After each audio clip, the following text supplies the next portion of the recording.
Yeah, I think we can start now. All right.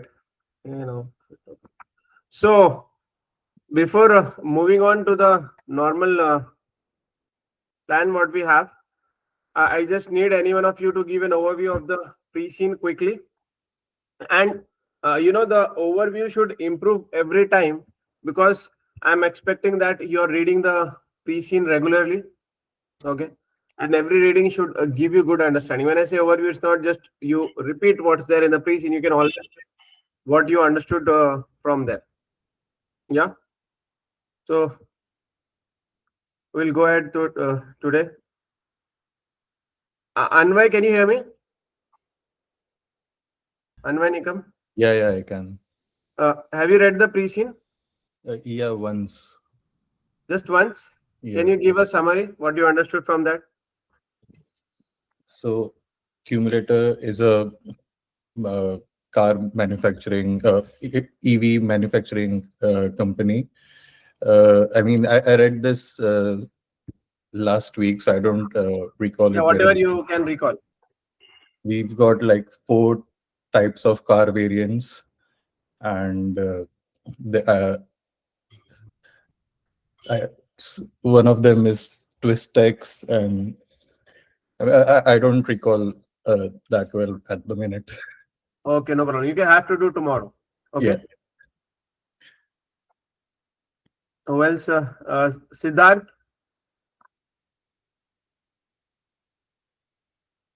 Siddharth, can you hear me?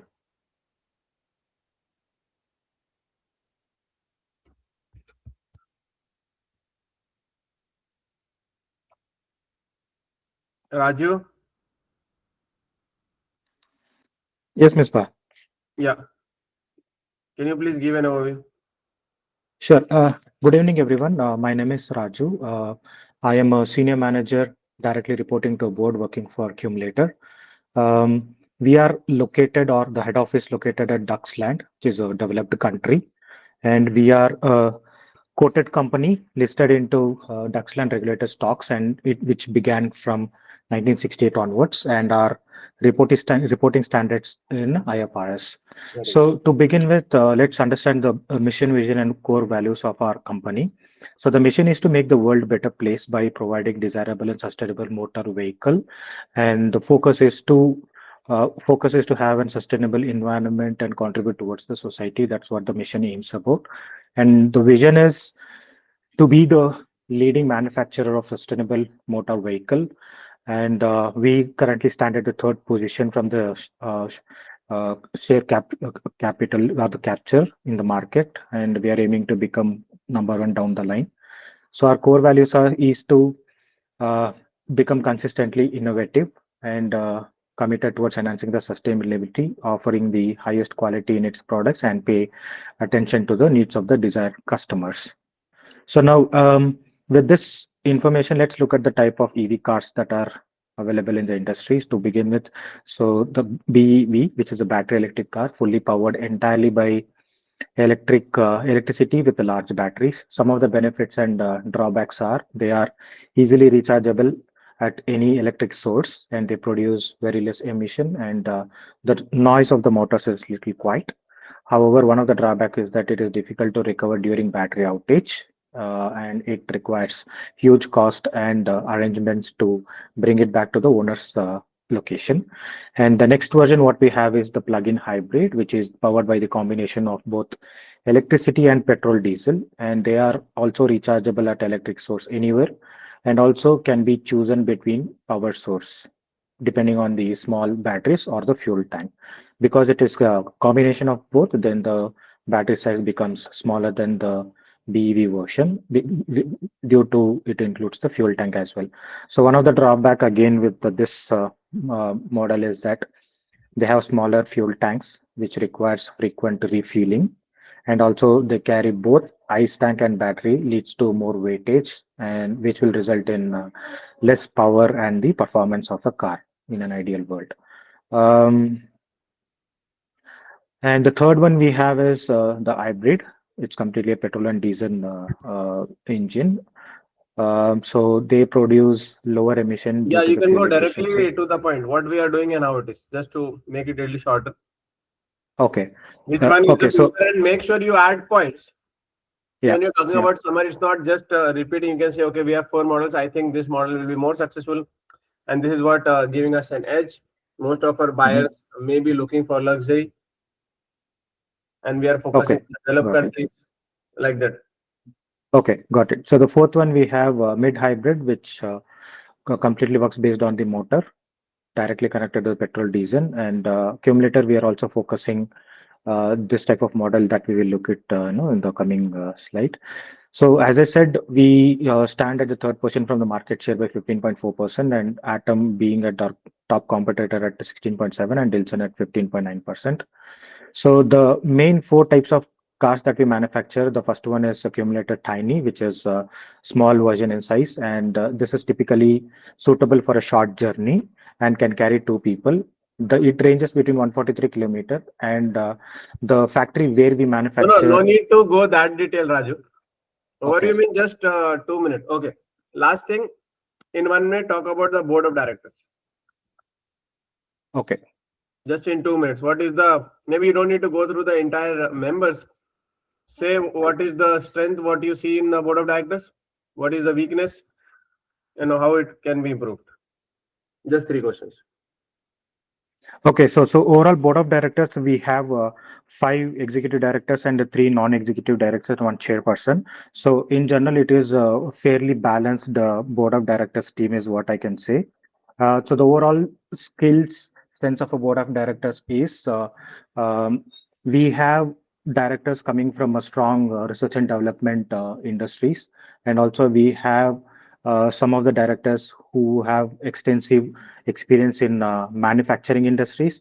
That's for both the IC cars as well as the EV industries.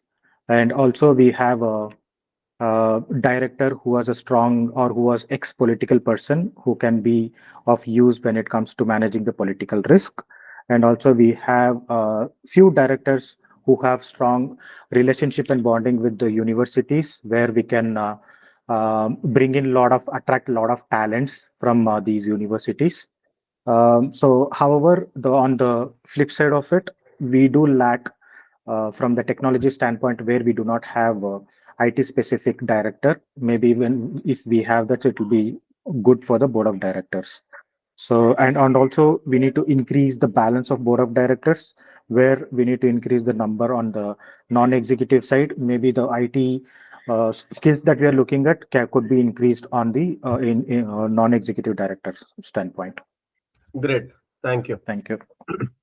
Yeah, so we'll come back to this point again when we are discussing the corporate governance chapter 5. Yeah, I hope you guys have started watching the video of risk management, and therefore you would have come prepared. And secondly, the Excel sheet. You need to make a specific Excel sheet for the Cewmlator. Okay. So maybe tomorrow when we start the session, I like to share each one of you have to share and give the update how it's going. Okay. It might be a little. I don't know if you guys will like it, but I have to push you because many times if you are working professional, things can not go as per timetable. So I have to keep on checking. All right. So I hope you can see the screen. Back to the risk management. So P3 risk management is one of the most important topic for exams. In fact, many times the entire paper was dependent on this. There were scenarios where even the funding questions or even the E3 industry, everything came from the risk. For example, they have given a scenario in the first task that there was a cyber attack, and based on that, the share price got affected. Then they have linked to the stakeholders. Then in the second task, the story continues. The question was about investment, but again, the investment for technology, because to manage risk. Then we have to value that business. So that was also coming from cyber. Then in the third task, they were linking it to audit committee, internal audit, and the board of directors. So everything was from P3. I mean, obviously, it went a little bit in F3 about the funding and all, but there has been instances. Okay, so out of 3, I'll rate this as the number 1.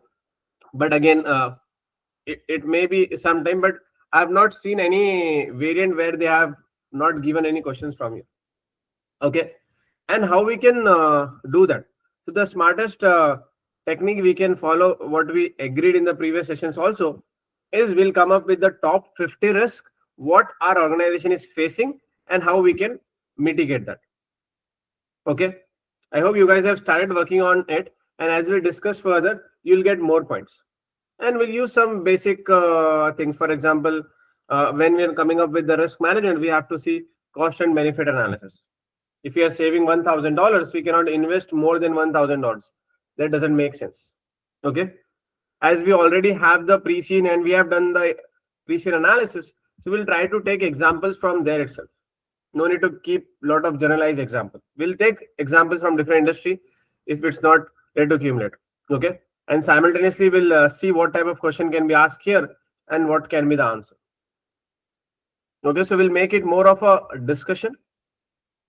All right. So what is risk? Risk is a condition in which there exists a quantifiable dispersion in the possible outcome from any activity. So usually risk has a very negative understanding in the society. But if you look at the word risk, it's neutral. It's neither positive, neither negative. However, a lot of time we think, okay, it's negative. Why? Because there is a risk of losing. Even if you think about the human tendency. For example, if somebody has a situation, let's say an individual person at a personal level has a situation where he can lose, let's say do something and he can lose $1, and on the upside he can gain $100, but still the person will have more emotional pain when he loses $1 rather than getting that $100, because we don't want to lose. And that's the reason people are not taking risk in journey. And obviously the probability of getting that 100 is very rare in most of the situation. That's also another reason people don't want to go for it. Okay. However, when we are into the business, or when we are doing or when you want to grow, especially in our case, we are one of the top in the world. It's impossible to survive. It's impossible to grow without taking extraordinary risk. I would have said just risk, but here the situation changes. Extraordinary risk, I would say, because we are at the top. In fact, Cewmlator has given us a lot of hints that we are taking a lot of risk. How? Because we are into ICE engines, internal combustion engine, then we stopped it completely and we came to electric. However, we have a lot of competitors in the market who are doing both. And globally, if you see, still 70-75% market with the new cars is dominated by ICE cars, isn't it?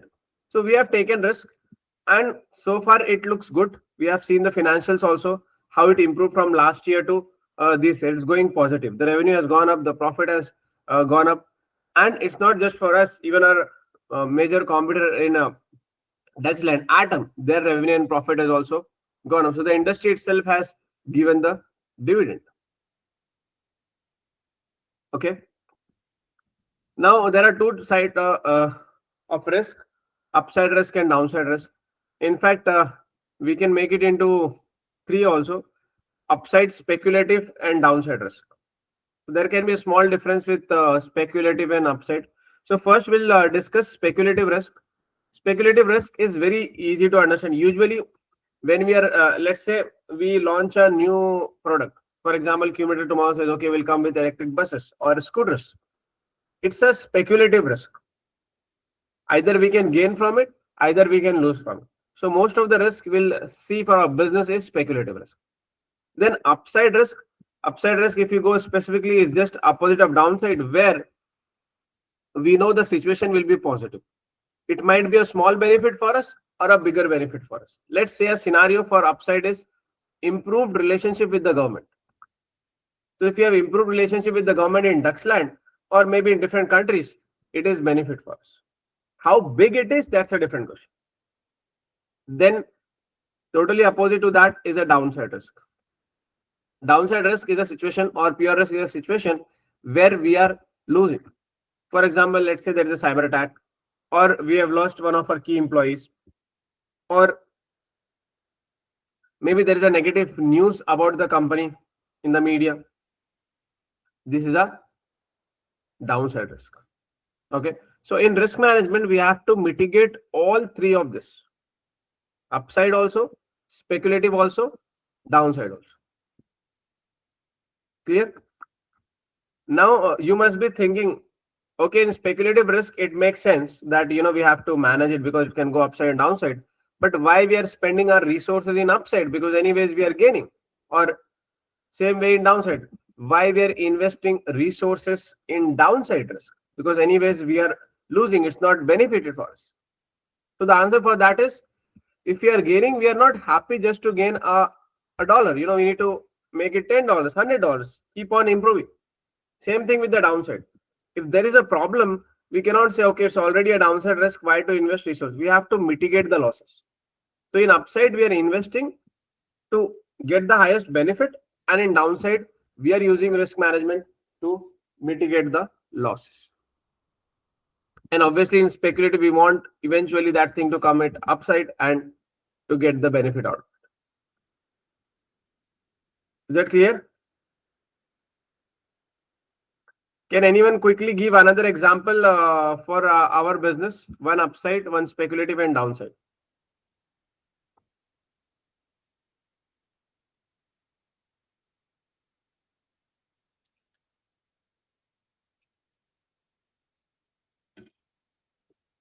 It's very easy. Buying or doing a JV with charging station company, it is a risk, but it's an upside risk. It will help increase our sales. Good point. Yeah, because as we know, it's an industry level problem. We don't have infrastructure. So if you can partner with anybody who can help us with infrastructure, it's upside risk. Good point. Yeah. Downside risk could be if the government decides, as we were discussing previously, to extend the ban on ICE.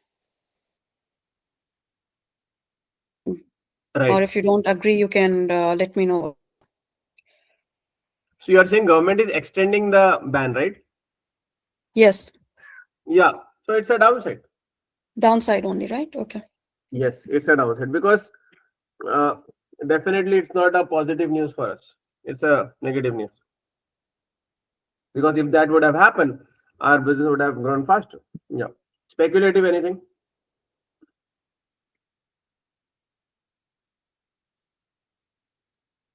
You can come up with the scenario for speculative if you can't see in the pre-scene. Anybody? I think we can take the same example when you gave us an assessment. What if Cewmlator gets into an financial services industry? So it can be speculative. It can go on both the sides. Good. Makes sense. And also one of the biggest downside risk what I see in EV industry is that if there is any scenario where the car went into an accident or any other risk has happened due to battery, so that will create a big downside risk for EV industry. Anything related to the battery? Yes. Yeah. All right. Then next we have risk management cycle. So firstly, you don't have to memorize this cycle. We'll see a lot of models in this text, that can help to mitigate this. We have COSO framework, we have CIMA risk management cycle, and then we have other models. You just need to understand the logic. When the question comes for mitigation, you can put your own points as well, or you can just take things from here. But the logic of most of the models remains the same. So we can quickly go through it. Firstly, it is called a cycle. Why cycle? Because it is a continuous process. So first step is identify risk areas. So usually in business, we have risk from two areas. First is the strategy, what we have chosen. If you're going for a new product, new market, as we just discussed, that can bring in risk. And second is what is our mission, vision, already what we are doing. So both of the risk can be there. Then once we identify the risk, we have to assess the scale of risk, likelihood and impact. As we discussed previously also, when you make that 50 risk list, I told you to put probability and impact. You have to put the top risk, then the second top, like that. So we cannot have the same level of resources for every risk. Let's say one of our board of directors can resign. That's a risk for us. And somebody who just joined our organization as an intern or operational level, that person can also resign. But we cannot have the same level of resources to reduce that risk. That is assessment of the risk. Then once you have assessed the likelihood and impact, we need to develop a risk response strategy. So technically, most of the time, risk cannot be 100% mitigated. What we are trying to do is mitigate the probability of that or the impact of that. That is the response strategy. Then implement strategy and allocate responsibilities. Who is responsible for a specific, the department, the manager. Then implement and monitoring of controls. First, we have to implement the controls. Then also we have to monitor that we are getting actually what we expected. Then in the last one, this is why it is called cycle, is we review, refine the process and do it again.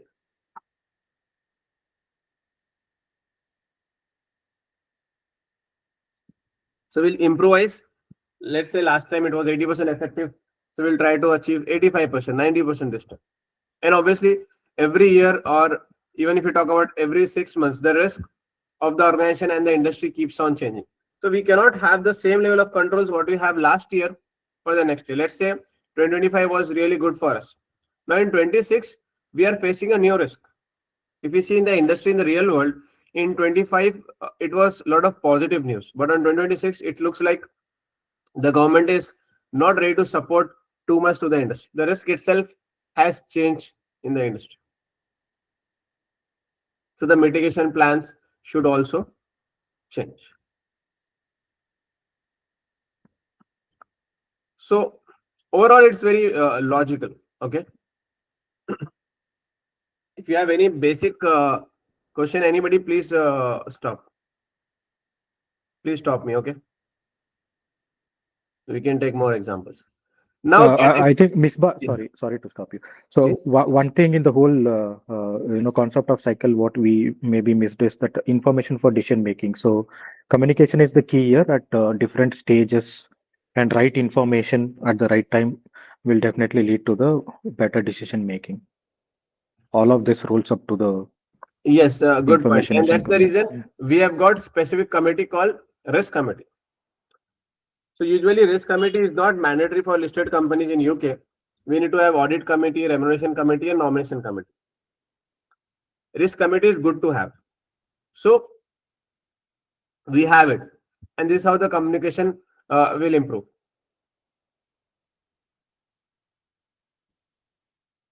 Or we can add another point here, which is technically the next chapter, but we can discuss now, is previously we need to decide a strategy, we used to plan our targets. Then once everything is done, during the operations, we used to think about the risk. But now risk management has become a proactive approach, a proactive plan. Simultaneously, when we're accepting something, first we'll see, okay, what is the risk? Then we'll look at all the other areas.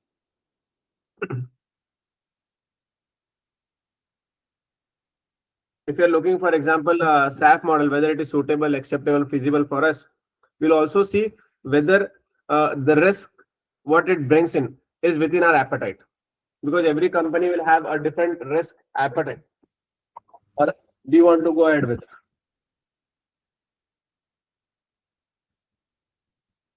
Next is categories of risk, where the risk is coming from.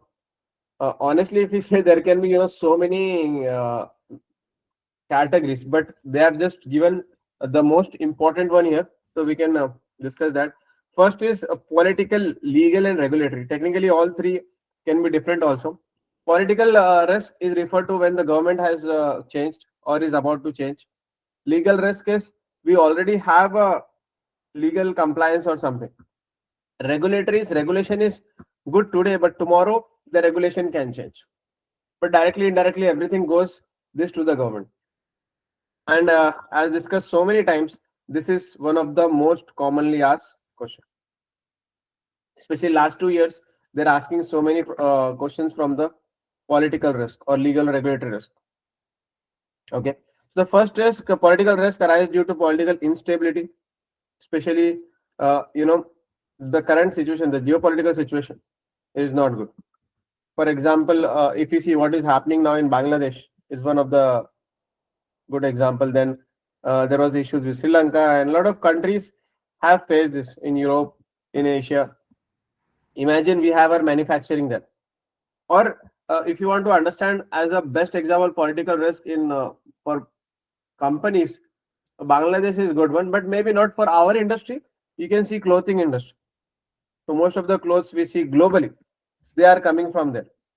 So now the companies might be thinking twice. Just for the cost saving, they need to stay there, or just like after COVID from China, they have thought of a study China +1. So maybe they have to think now Bangladesh +1 to manage the political. So for us, it can be Eastland, it can be Farland, any of the factory or manufacturer.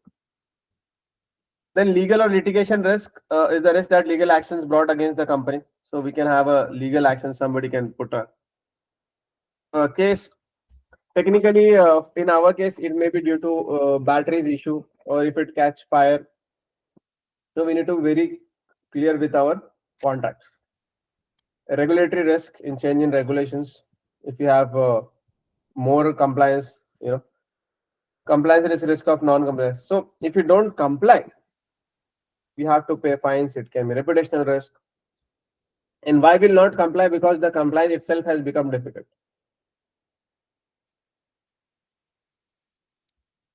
Next is business risk. In business risk, we are talking about the entire business can fail. Here we are not talking about a specific product or a specific models. No. So in our case, business risk can be the entire demand. Let's say we are assuming the demand for electric vehicles globally will go up by 20% each year. But imagine it comes down 20% each year. So what will happen? The industry will collapse, and if the industry collapses, the major players like us will collapse first, isn't it? That is a business. But sometimes this risk can arise from our own decision. Let's say tomorrow we started, tomorrow as in the future, we started making scooters, going into bus, everything that is possible with the electric we are doing. And let's say we have invested so much money and it failed. So a bad strategy or a strategic risk can also lead to a failure in the business. Then it can be product risk, any specific model have been failed. It can be commodity price. What is the commodity for us? The lithium. We are using lithium batteries, right? Sometimes, though it is rare, just the reputation of the product can also affect the failure, or can also lead to the failure of entire business. Though it's rare, but it's possible, especially with the companies who have only few products. Maybe for this we have to go outside the industry. Let's say a restaurant chain, and people got an idea that these companies are using unhealthy methods to make their food tastier, or maybe it's very bad. It can have a certain content which can cause cancer. Maybe it's true or false, doesn't matter. Just the reputation has been affected online, and they might have to close the entire business. Especially with the social media, the reputation is becoming a reputation risk is becoming more and more difficult to manage. What happened with BYD, right? They have to recall the product. That is one of the issue. Okay, maybe we can quickly discuss this 1-2 point. What do you think can be the major reputation risk for us? Maybe one is product recall. What else? Cyber attacks. They can get information of the customers through any of our systems. Yeah, so cyber attack can be a reputation risk, because if this become public, we might lose the clients. If Health we and safety. cause damage to the environment, if more emission if we create. So you are saying we will create, or we are already creating? We are creating already. How we are creating that? I read the point somewhere in pre-scene. I think we are creating more emission as compared to the ICE because of the, or it is not applicable for all the models, but in one of the type, I think, yes. I do not recollect. but- Yeah, so technically, they were talking about the industry. Okay. The industry is creating, yes. During the mining, there is a lot of environmental things that is being damaged, yes. As far as pre-scene is concerned, I think we don't own the mines. So we don't own that problem directly, but indirectly, yes, it's a reputation risk.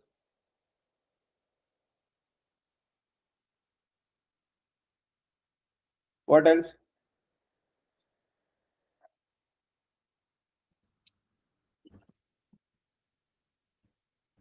We're talking about overall risks, right?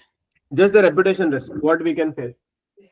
Extreme would be that maybe if someone miscalculated on purpose the range for our cars to show that it is higher, that could be a major reputational thing within the company.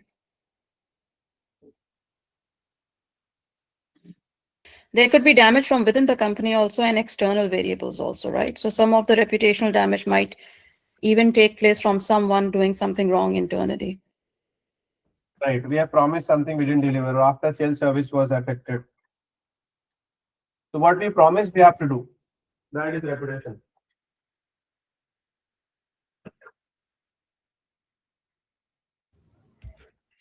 And to manage that, we might have to have good relationship with the media. In fact, we have an entire chapter on reputation risk. We'll discuss that also in some time. Then operational risk is a risk that business operations may be inefficient or business process may fail. Inefficient means our we are having issues with working capital or we don't have good margins. Next is contractual inadequacy with our suppliers, vendors. Then fraud and employee maleficence. The employee did some fraud, there's a theft, they have cheated with the company, that can also lead to business risk. However, there can be other number of risks that can lead to a business risk. For example, I've shared one document on the group, 50 companies that failed to innovate and they have almost collapsed. Many of them have collapsed or they have to go to a different industry or diversify. So that was also a strategic risk. The company chose not to do the innovation. That strategy was, everybody understands it's logical that we need to invest in research and development and do innovation, but the cost involved there is too high, isn't it? Plus, there is no guarantee that we'll get something out of it. Many times the R&D can fail. The probability of failing is always higher than getting something out of it. So companies want to, don't invest the money. They will, okay, let somebody do it, then we'll copy them, or we'll just do the reverse engineer and understand.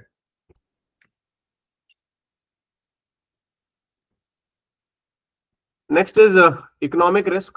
So economic risk is a mix of so many other risks. Let's say political risk is there, then currency is changing, inflation, then international trade relations that can affect the entire economy. The GDP goes down.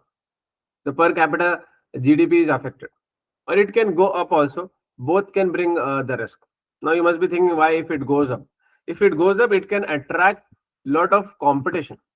Sometimes what happens if the country is small. Let's not talk about Duxland. Let's say a smaller country where the economy is small. Let's say a country like Nepal, right?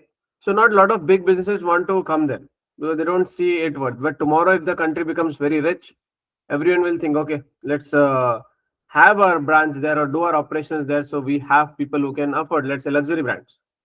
So that will risk for the current businesses because now they have to deal with the global competitions. Or maybe if it is already a good situation there, let's say in Duxland, if the economy goes down, then people will not have enough money, or we don't have trust in the system. We don't know what extreme policy government have to come up with. That can affect the overall situation. And economic risk is not relevant to one industry. It can affect different industries. That's the reason you have seen a lot of bigger corporations, they go and diversify different industries, and primarily they want to go into basic necessities. What are the basic necessities? They do something with the food, healthcare. In healthcare, it can be with the hospitals or the medicines, right? Anything that is the basic necessity business that can survive in the economic downturn. Again, it's not mandatory, but the possibility of that business being successful is always higher. We have seen that happening in Turkey also. Last few years back, they have seen, they are still struggling, isn't it?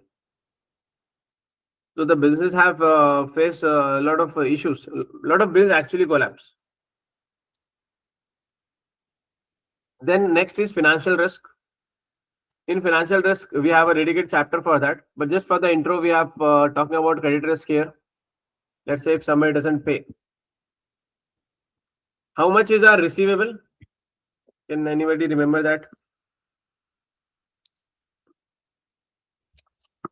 What is our receivable?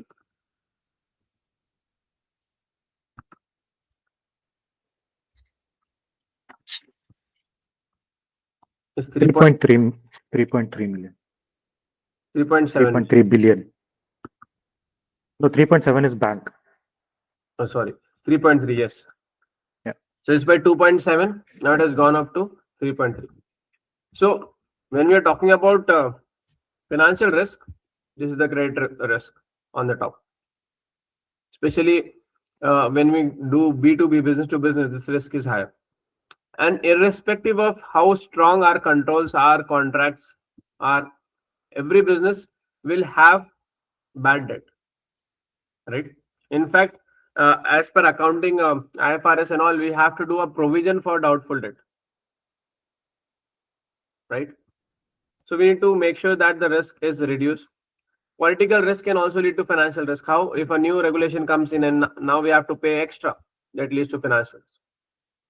Currency risk, obviously. Duxland, $D going up, going down. Sometimes going down can also be a problem, or going up can also be a problem. It depends whether we are receivable, we are at the receiving side or the payment side. For example, now let's say you're in Middle East, now you have to book your exam, so you have to pay in pound. So if the currency, your currency becomes strong, so maybe you have to pay less money for the exams. But at the same time, the currency goes down, then you have to pay more money. But the receiver there, if their currency goes strong, they'll be benefited, right? So currency risk is a speculative risk. It can be in our favor also, it can be against us. But usually companies don't want to have this extra risk, they will do a hedging. We'll discuss that in detail later. Interest rate risk with the banks. Gearing risk. Gearing is about debt to equity finance. Then technology risk is another category. Cyber risk, risk of loss of reputation. It can lead to a lot of risk. Remember, all this risk is just the starting. We are understanding the core of it. In fact, if we see, every risk of this can become a reputational risk, isn't it? Even the financial risk, technological risk. But when we want to solve the risk, when we want to mitigate that risk, we should go to the core of it.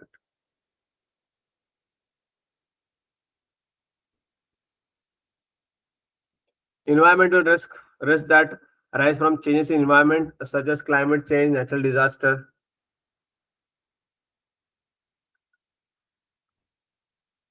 Corporate reputation can be from, usually it is coming from three areas: environment, how is our environmental performance; social performance, how we are doing with the society; then health and safety performance. Now, when you talk about social performance, it is not our customers. It may be our local population. Are we benefiting them or not? What we are doing for them in CSR.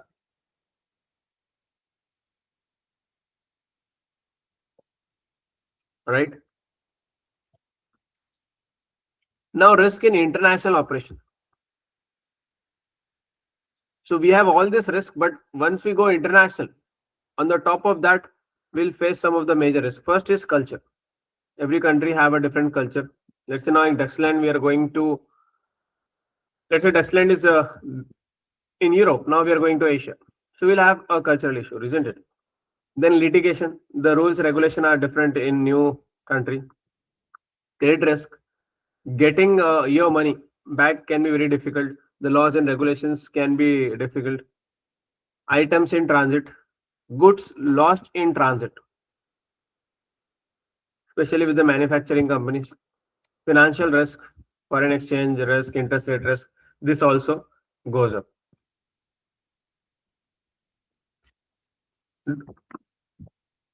Or we can just, okay, let's talk about in cumulative. Do you think we have to go in more countries?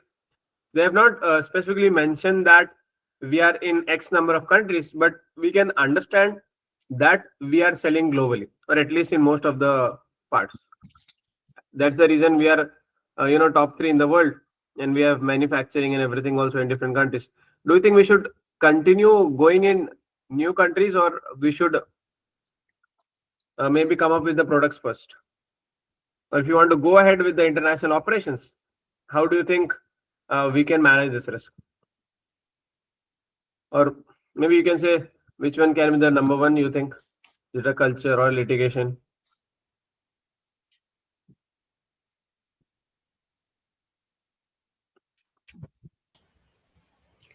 Sorry, can you just repeat your question, Misbah? Yeah, Sorry. Nazi, I am saying at Cewmlator, shall we go for more international operations? Yes or no? If yes, what will be the major risk we can face and how we can manage that? We need to go into, I mean, there are two kinds, right? Are you talking about going as sales, selling more cars internationally, number one, or having more operational setups? For example, have more battery producing a factory. So in both cases, I would say, yes, we need to expand. In terms of sales, we need to expand because in Duxland, you will see that I think the EV penetration is already 80% or so. And we do have dealerships across countries, but I'm sure that there's some countries where we don't have that network. We can expand into that.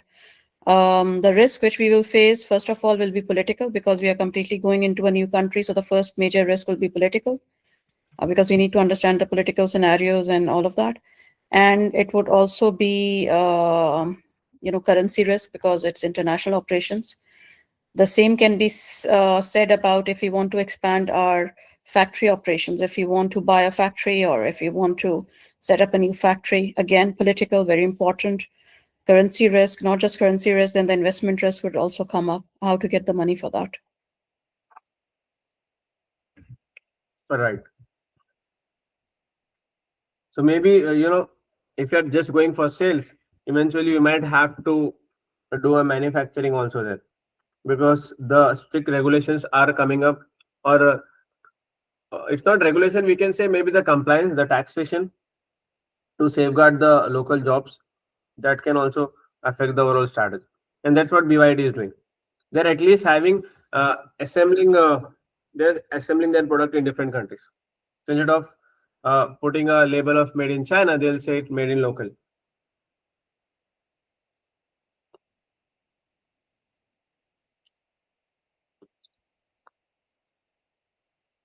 Anybody else want to answer this? Maybe if you have a counter argument not to go. Misbah, I would like to add here. Please. Yeah. I think, see, with the current challenges, what Cewmlator in Duxland, what we are facing, so we can focus on addressing that challenges of infrastructure. And also, we did discuss this point in the earlier sessions, wherein when we set the model in the domestic country, we can easily copy paste that in the international market once we stabilize. So therefore, we can focus on the local market first. So that says going international or expanding further would be no from my end. But however, we do extensively manufacture batteries in Eastland as well as electric motors in Farland. These two are the key source for EV cars. Maybe manufacturing of these two products can be expanded in the other countries. Therefore, we do not directly get into the final selling of a final product, but then we become the key supplier of the material for any of the companies for EV manufacturers across the globe. That's my thought. Okay. Makes sense. Yeah, Mr. Ramani. Misbah, actually, regarding sales, it is not so difficult to be international business. But in the case of manufacturing and production, it is very difficult task. As you know that they can do the assembly, even if many companies, Google, AWS, they are working in India, and all of them, they have started previously, just 10 years back, they were working head office from their own country. And now all of them, they have started one AWS India Limited, private limited, and in the case of Google also. So therefore, like these problems, they have to face. If they will start a manufacturing system, in other countries, that is a very difficult task, even if they will do the assembly also. So it is a really it is a challenging job, and it is very expensive. And to coordinate and manage the same, it is very difficult. Right. In the case of sales, it will not be so. Yeah, and obviously, if you are doing manufacturing there, we might not get our margin, so it's not worth it. We have to see where we are getting the most economic option, and maybe Here, not in Duxland. Also. in India and like these countries, in developing countries, they are very cultural problem. That is one of the most typical problem. And underdeveloped country, most of the cases they are born to with the unemployment. So to cover up this one and all these issues, that is very difficult task. Good point. So if it is underdeveloped, plus we have higher unemployment, so government will obviously want to safeguard the jobs first. So if you go in there for business, just for sales, it's difficult to get good support from the government. We need to come up with a strategy where we are not manufacturing there. We'll manufacture wherever the cost is lowest, but at the same time, we are creating some decent jobs there. So, Misbah, also to add on, choosing between a push model or pull model in the international market becomes a challenge. So that will add up huge cost to us. Right. So currently we are trying to reduce the cost of the EV. So it's happening at bulk. We are doing a push model. We are manufacturing at big level to reduce the cost, and we are trying to pass it on. But if you go to pull, obviously it can be a different challenge.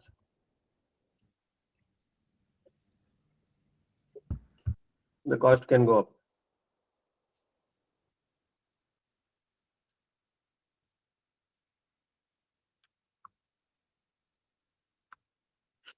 All right. So that was from the first section. Any question? Some of you were very silent. I hope everyone got what we discussed.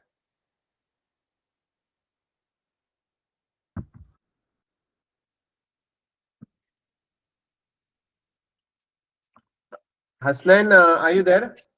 Sorry, Ms. I had a query. When you're talking about the chapter number 1 and the risk which are defined, this is as per the CIMA course, right? So when CIMA talks about the risk, it only talks about these categories of risk. So if a question comes, for example, that, what could be then, I think most of the questions sort of come where they tell you what are the political and so on. But if a general question comes at what are the risks, so if we touch upon these categories, that should be sufficient for us. Yes, that should be mostly sufficient. And as you said, yes, they give you the background. Okay, they and give you a scenario what is happening. Yes, and if we need to use a technical term that it is as per this framework or that framework, it is which framework are we supposed to use here? It is the ERM which will be coming later. Okay, so yeah, ERM you can use this CIMA risk cycle. Ideally, if you don't want to use anything, also is fine. You okay, can just give certain points what you feel like it's important. Okay, I had a query on this ERM. Usually everyone talks about the enterprise risk management, the ERM, which will be coming in chapter 2. But in the same chapter, you are saying that this whole framework was overwritten by, this new framework which came in. And Right. previously I had searched myself also when I was just trying to, look at courses. No one really mentions that much or emphasizes on the new one, even though that is the reference which should be made. So which reference should we take? Should we still use ERM or should we take the new reference? I would assume it should always be the new reference because it has been overwritten, right? I got the point. The first one is a little comfortable for everyone and it's easy to explain, easy to understand. Therefore, everyone is sticking to the first mod. But isn't it wrong because it has already been overwritten? For example, no, I don't think so. If it is wrong, they would have removed from the text. Okay, it is still in the text. Both of them are there. Okay, yeah, that is fine. Okay. Both of them are there. It's just different way of doing it. That's fine as long as CIMA is including it in their course. Okay, fine. Yeah.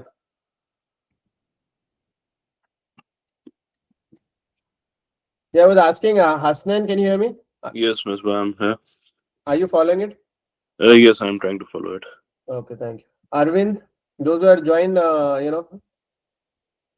today first time, so I just wanted to check. Arvind, Yes, Miss Yes, yes, yes. We are into the call now, so yeah. okay, all three of you, right? Okay. Yes, yes, yes. We are at the call, and yeah. So please ask any questions what you have. We are just doing Mhm. this P3 first time, okay? You Got don't you, know got you. the pre-scene maybe, but for this topic you can ask. I think the Or pre-scene is available online, right? I mean, we can get the. I'll share Uh, with you. I'll share with you. oh, okay. Now, second chapter is risk management. So technically, the P3 is all interrelated. Though we have 10 chapters, but everything is connected. In the first one, we saw where the risk is coming from. Now, in the second chapter, we'll see what are the methods we have for management or how to do a risk management. Then in the third chapter, again, it's really type of risk. So it's all continuous. So firstly, the process of the definition, the process of understanding and managing the risk that the organization is inevitably subject to in attempting to achieve its corporate objectives. There are some keywords. The most important is inevitable. Wherever possible, the first thing is to avoid the risk. We don't need to take any unnecessary risk. The easiest and the smartest way of risk management, I think we all learn at personal level also when we grow. If we are smart, we want to, solve the problem. But when we become wise, we want to avoid the problem. Same thing with the business. It's better to avoid the problem rather than solving it. But there are certain, instead of problem, we can say risk, which is unavoidable. For example, in our case, it can be forex. We cannot avoid international transactions. Then we have interest rate risk. We cannot avoid that. Relationship with the governments, then other compliance, we cannot avoid that. So something which is inevitable or almost impossible to avoid, there we are trying to manage the risk. Okay. I have a quick question. Why we have used the word risk management? Why we are not saying that to, solve the risk or any other word? Why the word managing is being used here? Any guess? Yes, risk Because- cannot be avoided completely. Yes, it cannot be. There will always be some residual risk once you manage it after the mitigation factors. Yeah, so one of the answer can be it cannot be avoided completely, because if you avoid, we'll avoid the returns also. And secondly, risk management is art, we can say, because the same risk every company can manage in a different way. It can be a science plus art if you go into a little bit of deep. Science is something which is fixed, but art is for the same thing. Everyone can have a different way of looking at it, a different way of dealing at it. So when we cannot avoid something, we try to manage it. For example, time. We cannot save time, right? Everyone has 24 hours, it keeps on going. If you want to be effective, what we can do? We can manage the time. So when you cannot control something completely, we try to manage it. We try to make it which is beneficial for us, or at least it's not a problem for us. That is the managing. And many times we'll do something for managing and it doesn't turn out to be good. Yes, that is bound to happen. It can happen with any of the top organization as well, or maybe a startup. Or sometimes with the less resources, some startups have managed their risk in a very great way. For example, when a new employee join, right? So companies want to do their background check. They want to see if their previous experience, everything is good. But the small and medium companies, they don't have the funds to do it all. Maybe the top companies can afford it, get a third party to do all that investigation and everything.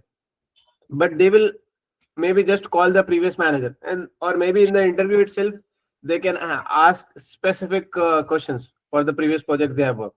So if they work smartly, maybe they're still getting away 90% correct, and they might have to just invest 1% of the resources. So there is always an option to go ahead with it. So we don't need to think, okay, we have to invest a lot of resources just to manage the risk problem. Hello, sir. Yes. Isma, I want to say one point over here that Yeah. you know, the manage the risk means actually everything is in risk. Everything is we all the people, those who are employed to solve some problem. So that's why they are paying. And problem means to complete or to comply one risk. Every problem has some risk, and managing the problem is the managing the risk. So everybody in every point. So every company, they are managing the risk, that they are solving the problems. Otherwise, there is no question of running a company. In Right. if it is in a normal operation, if you just think that if it is in a normal operation, in every point, in every steps, there are some problems, and the people are recruited there to sort out or solve the problems. And every problem has some risk. If you just keep the problem intact and don't make the solution, so it will continuously, it will create a big problem. So a big risk will come. So therefore, to mitigate the risk at the first point, that is the planning and programming, is to sort out the risk, even if in regular operation also. So therefore, in every point, every steps is the full of risk. Right. I get the point. And that's correct. And that's the reason they have mentioned in the later pages that risk management is everybody's responsibility. Previously, it was thought, okay, the risk manager, the risk committee, they will take care of it. But now, from the CEO, the chairperson, to the intern, or, if we have this physical security, everyone is responsible for risk management. Now, your position is senior finance manager. You're reporting to the board. You cannot say, okay, I'm from finance, I cannot take care of this. You have to do it. In fact, it's an ethical responsibility and policy of a company that if you notice something which is unusual, which is you think it's not going good for the company, you have to report. That is a part of ethics. That is your responsibility. Why? Because risk management is everyone's responsibility. Maybe accountability. Now there is a difference between responsibility and accountability. Accountability might go to a concerned manager, concerned department, concerned committee. Yes, that's possible. But with the responsibility, it is with everyone.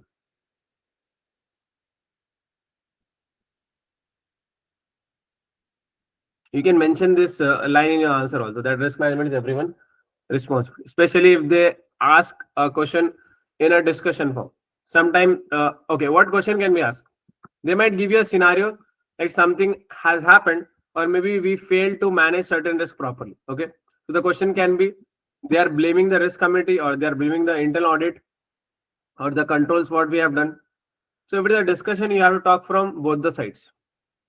So they'll give you a background in the reference what has happened. Obviously, you can say, what didn't go well with the committee or the responsible person, the accountable person.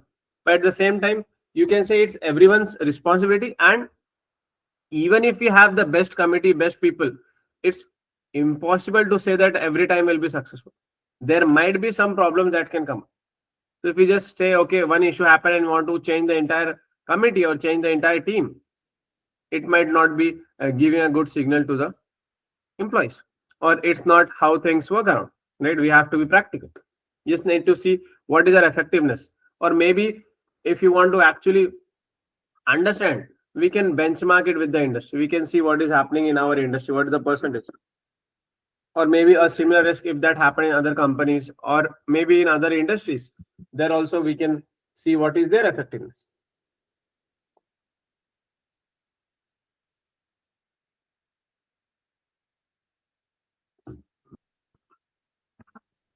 Make sense?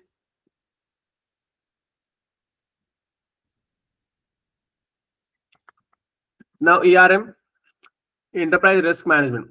So technically, ERM is a model. Again, it's not mandatory. Remember, in management accounting, when you talk about internal things, we don't have a legal compliance, so it's not regulated to follow the ERM and all.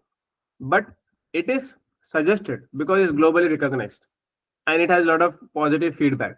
That's the reason we are studying this part of the syllabus. Otherwise, it's not mandatory. If you don't want to mention this model, it's fine.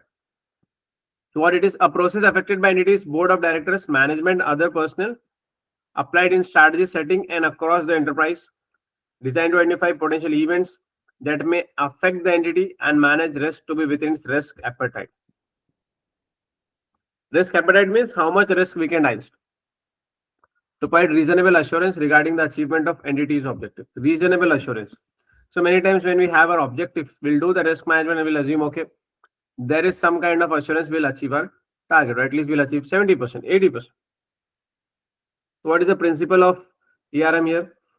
Consideration of risk management in the context of business strategy. Ultimately, we have to see, are we achieving our end goal? What are our objectives? Then this is the line I was talking about. Risk management is everyone's responsibility. It's not just one person or anyone. The creation of risk-aware culture. Culture is important. For example, we can have whistleblowing policies. We can ask people to report if they see anything that is suspicious. A comprehensive and holistic approach to risk management. Comprehensive and holistic means we don't need to think as a department or as a team, but the overall organization.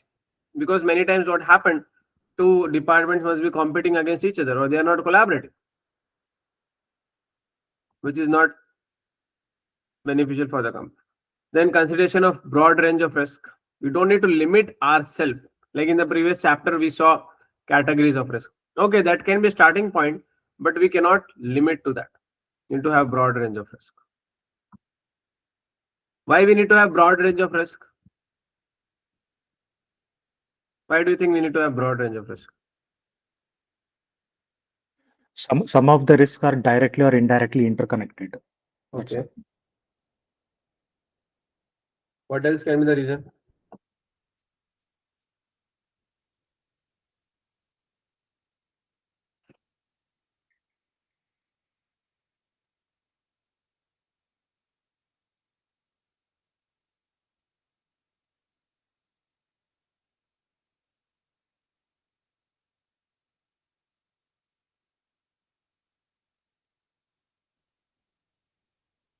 Hello?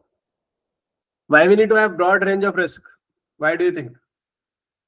What are the advantage of that? So that we can keep an eye on all the risk, and those risks which are above the risk appetite, then we try to manage it or minimize those risks. Yeah, almost correct. So technically we'll have mitigation for only the risk we have identified, isn't it? Or we can say we can have solutions for only problems what we have thought of. Can we have solutions for the problem we never thought of? No, right? Therefore, we need to think of broad range of risk, not just the normal day-to-day risk.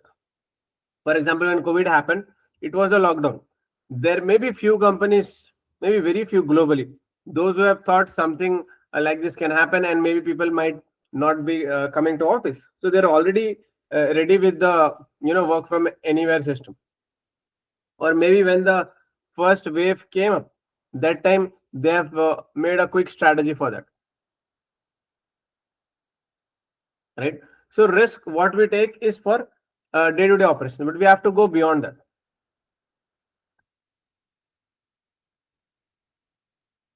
A focused risk management strategy led by the board. Ultimately, board should be in the front. This is a COSO ERM framework. What we look at the internal environment here. This is what for a specific risk we'll be doing. We'll discuss this in detail. Then we need to have it at subsidiary level, business level, divisions, entity level, everywhere. Then risk can be coming from strategy, operations, reporting, compliance. So this is trying to give us an holistic view. Okay. The 8 components are closely aligned to risk management process addressed previously. What is internal environment? This is the tone of the organization. This is what you might use in your answer if you want as a step for a specific risk. For example, first is objective setting. Objective should be aligned with the organization's mission and need to be consistent. Let's say you want to become a number 1. That's our objective. Okay. For that, what kind of risk we can face? That is event identification. If Cewmlator want to become a number 1, we can say, okay, we might have to invest a lot. We might have to go in different markets, come up with different products. That is event identification. Or maybe a government, this ban on ICE engines, they are not going to do it. That is an event. Now, based on that, we need to assess what is the likelihood and impact. Okay, what is the difference between likelihood and impact? Likelihood is, let's say, if you're putting into a scale of 1 to 10, what are the chances that government will postpone that? Now, if you see it's look like almost 80-90%, that is not going to happen. So likelihood is extremely high. But the impact on us may be not that high because we are ready and we knew it already that this may not happen. So the impact in 1 to 10 is just 2 or 3. So based on that, we'll put it on the risk. Let's say we have top 10 risk. So in that, we can put it in number 1, number 2, number 3, depending on that. In fact, companies have a lot of risk, but they have a document called principal risk. What is the principal risk? Principal risk means after the assessment, they have got it on the top. Let's say top 5, top 10. What is our principal risk?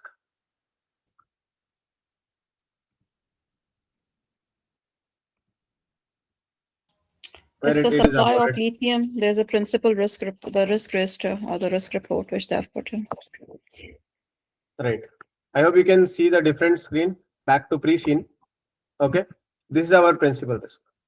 So where it is coming from, it is coming after the assessment of the risk. They have assessed the risk. We might have hundreds of risks. It's not like, okay, we just have this much risk. No, we have so many more risks.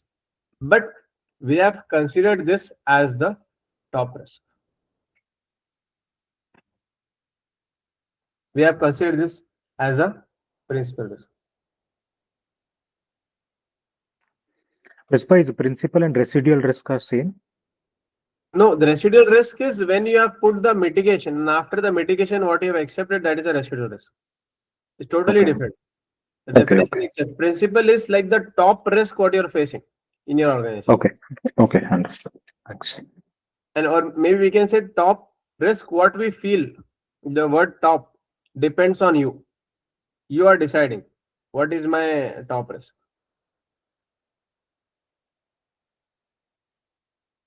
There was a question in the exam previously that we had certain issue, we are trying to solve it, but the management was not happy. They're like, okay, we have managed it, but why it was not in the principal risk? Why did we put it out of the principal risk?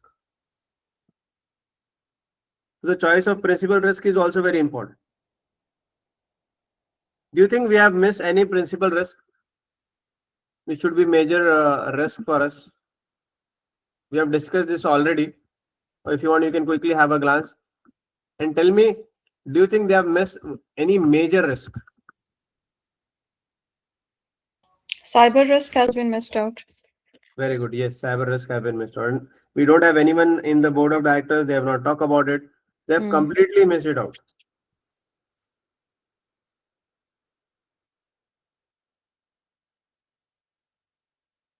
Misbah, what is the page number for this principal risk in pre-scene? Page 15. Thank you.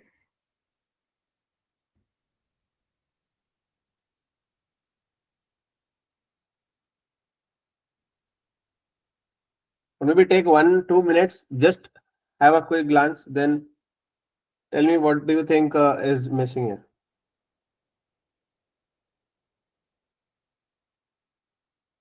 And in the meantime, I'll share the pre-scene with Hasna and Arvind and the group on your WhatsApp. Just one second.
Yeah.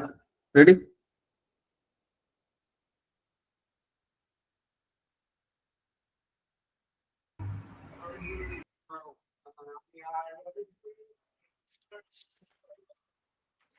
So, Misbah, I can think of reputational risk that's being missed. Reputation risk. Yeah, maybe. So reputation risk, we have to also talk about where it is coming from and why it is the top. Well, if we just say reputation, then company will say, okay, obviously it's there. No, because safety from the battery that can cause damage to the company. So that's where I am coming from. I thought it should be part of it.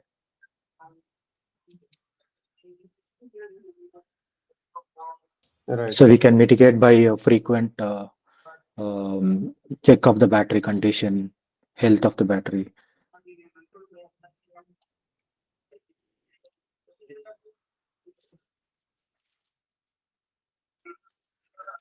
Can we classify this under safety risk? Health and safety. Yes. Health and safety, it is mostly missed by, I guess, when we're talking about internal for the employees, right?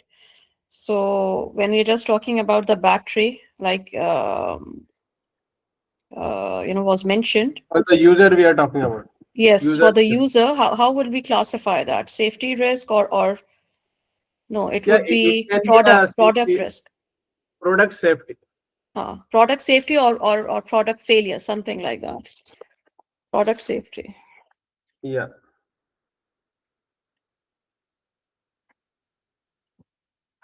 So what about this fraud and employee malfeasance? Is it? Yeah, it included? but do you think it's a top risk? Remember, when we are talking or putting something in the principal risk, it will have a regular review and it will take up a lot of resources, time, money, and everything. So if you have so much of risk also in the principal, there can be everything has a two side. Purposely, we are keeping the list short. Okay. I think again it goes by the likelihood and impact of it. Yeah, Now, if obviously we are that is the looking case. at fraud and employee malfeasance, if we look, so yes, the likelihood is definitely lower side. Impact, yes, it can have an impact. So that way, the ranking of that risk will lower, and it will come towards the bottom of principal risk. So if you have to do the likelihood and impact for employee malfeasance or like employee committing any fraud, I will put it in 1 to 10. What kind of fraud they can do? Maybe Siddharth, you can say first. You have thought of it. Since the company is very large, I think that likelihood may be less, but as it's discussed earlier, I think the impact can be huge. Why it can be used? Yes, somebody who knows about the strategies and plans of the company, he can leak it to other competitors. That can happen, right? Sensitive data. Yeah, that's a good point. Fraud risk That's again cannot be part on of the principal risk because it is inherent in any company. All the companies which are operating have a fraud risk, internal fraud risk. It can happen. That's why we have the audit and risk committee and we have the internal controls. If we put that in the risk register, which is also published with the financial statements and goes to the shareholders, then that shows that we cannot manage our internal control. That's why we are saying that fraud risk is risk. Most of the risks which are principal risk, they would have some external variables. If it is only internal, which can be controlled, it should not be there. Cyber risk also has the same thing, that they can take the data, but it is external. We are trying to manage it, but still it is external. It is changing. It is impacted by the external variables which are constantly changing. That's why we have to constantly monitor it. But internal fraud risk should not be on the principal risk list. Right. And if we talk about this data and everything, it's part of cybersecurity again. So indirectly, that risk is there on the list. So why to do it again? No, Bisma, that's not the point. The point is that it is internal. Cyber risk is there, it is internal also, but fraud, when we are talking about, especially for our internal employees, we do need to have a minimum set of controls, right? There's always some risk that, yes, it will go out, but and we are monitoring it, but it is not of a level that it should go to the shareholders. That's what I mean. Right. You're saying no need to discuss. That is understood. Yeah, that is yeah, exactly. It's a risk which is understood that every company faces it. We need to have minimal controls over it, which we do. We have an internal audit section and everything. And it's a very big company. Cewmlator is the number 3 operating company in the world, right? As far as the market share is concerned. So it's not a small company. So I think in that way, we are talking about long-term impact, more strategic risks, you can say, probably. I mean, that's my take on it, but that's... Yeah, it makes sense. Yeah. So technically, in the case study, as we always say, it's how we justify. So we need to have this thing. The way we are talking, we need to do it in writing. If we can do it, we'll definitely get good marks. Every time I see students, they write, but they are struggling to justify. Maybe they have their justification in the mind and it's correct. But unless you write it, the examiner will not give you marks. Or at least will not give you good marks. What you are expecting. So if we continue based on the assessment, we have to come up with a response that is to avoid, accept, reduce, or share. The intention is to develop a set of actions to align risk with the entity's risk tolerance and risk appetite. Every company will have a different risk tolerance and risk appetite. Then we can put controls, policy and procedures help ensure the risk response are effectively carried out. Information and communication. The relevant information is identified, captured, and communicated in a form and time frame that enables people to carry out their responsibilities. Last one is monitoring. The entire ERM process is monitored and modifications made as necessary. So if you see, this is very similar to the CIMA risk cycle. Monitoring is like the last process, refine, review, do it again. That is monitoring. Information communication was or maybe the communication or informed decision making was the center of the CIMA risk cycle. Then we also talk about the assessment, giving the responsibility to individual, right? And I can quickly go back to that chart, the diagram. So more or less is the same. The logic remains the same, just the name of the steps are different. That's it. So anyone... Ms. Misbah, what other risks are there which we might have missed on the principal risk? We only came up with 2. Do you have anything which you would like to add? Yeah, so once we have our list ready of the 50 risks, that time we'll discuss it again. Okay. So risk and risk management will be a continuous topic for us. Almost every week we can discuss that. And once the list is ready, hopefully I'm expecting you guys to be done by next week. At least the risk part, the other things can wait. So we'll discuss. And when you're doing, honestly, it's like a process. It's not like we'll read for 5 minutes or we'll get the new principal risk. Once you do the analysis, and for that you might have to go outside the textbook. You might have to see what's there in the industry. You can see our industry analysis, or maybe you might have to go to the risk report of the other company, the real world company, Tesla, BYD. There also you'll find certain risks. Then you'll compare, okay, it's there in Tesla, it's there in BYD. Why it's not there with us? That should be the principle. So do some homework. And if you do this research, it will be easier for us to give an industry level example in exam as well, to justify the point. Right. Now the same...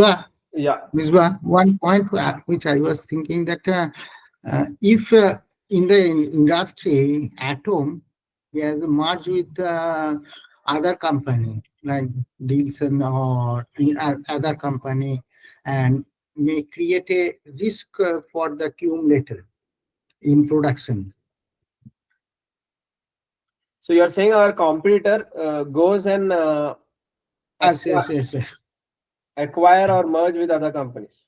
Yes. Yeah, maybe a very good competitor with the production systems and like this.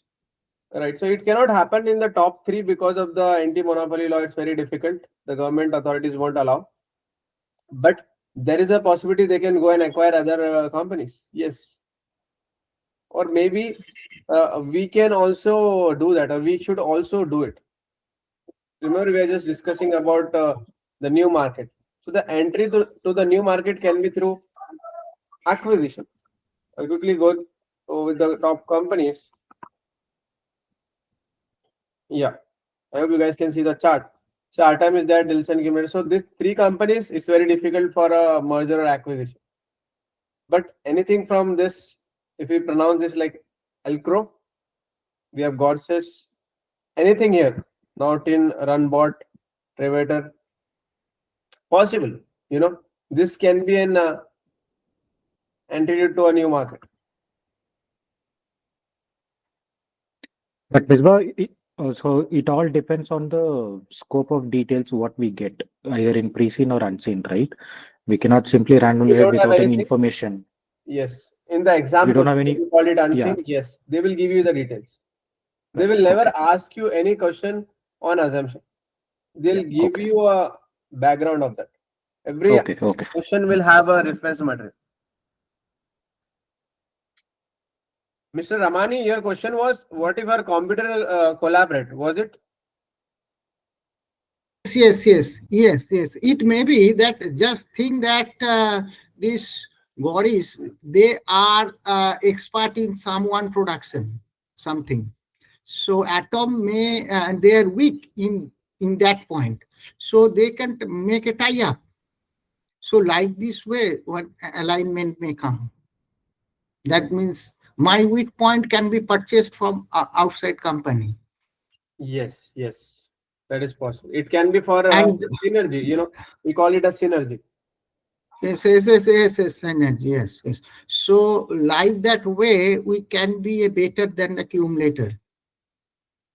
Yes, it's possible. And when the company is such a big size, they don't want to do anything organic. It makes total sense to acquire other business. It saves a lot of time. Of course. So we have a specific topic in F3 where we're talking about merger, acquisition, its implication, how to value the business valuation. We can come back to this topic again. Yes. That may happen. Yes, and that will create a risk because if our competitor is becoming more powerful, obviously it's a risk for us. For example, if we just go back to that Amazon, shall we sell it on Amazon or not? I posted that question on group, right? Whether we should start selling our cars on Amazon, and most of you were not positive.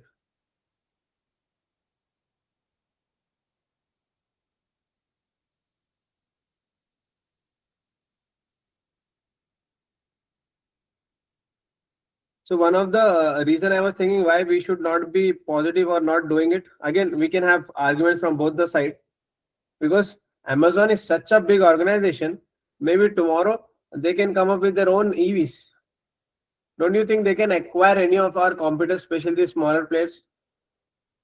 They can. And that's what they are doing with small products. What they are doing is they have all the data. Let's say it's an air condition. In fact, I saw the real world scenario, real world case study. Let's say in particular city, some kind of air condition AC is being sold at certain price, certain features. So what they do a contract manufacturing and come up with all the same features, and they sell the product for 50% discount and say it's Amazon's own product or own brand. And when they say Amazon own brand, people have trust, and 50% off means they will buy it. And maybe the quality is also very similar, if not same. So what is happening? They are killing their own, not supplier, but the people who are listing their products, right? So they are. I agree, Misbah. So yeah, I think same case with the Chroma electronics chain as well. So any type of electronic product you choose, you have their own brand first. right. Chroma. Right. Yeah. Many companies are doing. I mean, this electronics is easier, but coming up with the cars can be difficult. But if the player is so big, they have a lot of financial resources like Amazon, they can do it. It's possible.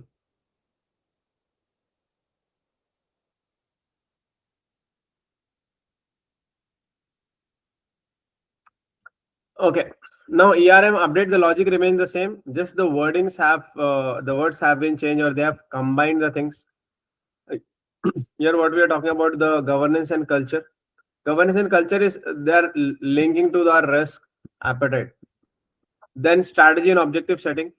This component is the focus to the update. Its emphasis on importance of making ERM and objective setting is aligned to risk appetite. Technically, to see whether it is within our acceptable range or not. Then performance. This combines the components from the original cube of event identification, risk assessment, and risk response. So once we have taken it, we need to see, okay, either we're accepting it or we are sharing it. Let's say insurance is an example of sharing, or we're just rejecting it. Review and revision. Review and revision is to see how effective we are in the last time, what changes we required, then do the communication. The same thing.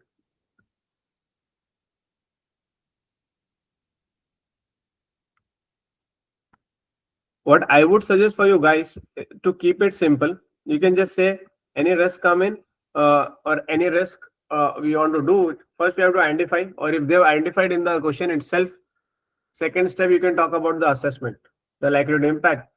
Then you can take the call whether you want to transfer, accept, reject, avoid. Then ultimately you can give the mitigation, and mitigation should be, aligned with the cost and benefit analysis. And obviously, during all this process, we should have a good communication and we should take an informed decision. So if you put a logical answer, that's also fine. Indirectly, you are covering the point. Maybe it's not the same words, but the essence remains the same.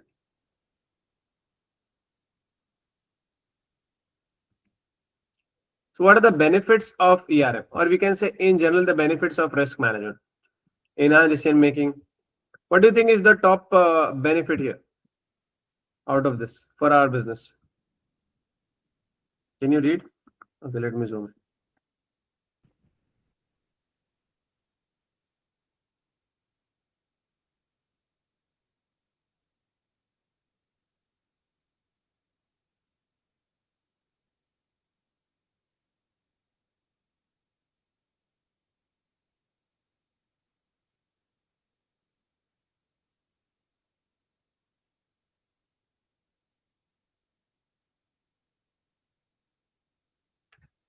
Which one is the best or the top benefit, do you think, for us?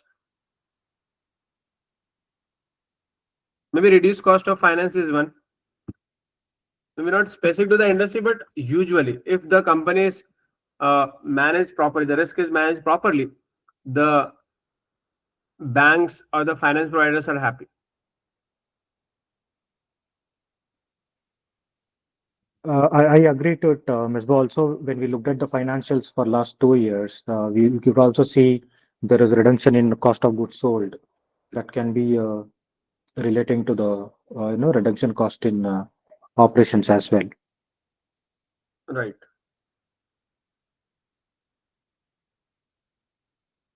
Okay, what can be the disadvantages of, or maybe any one disadvantage you think of using ERM model? Maybe one disadvantage.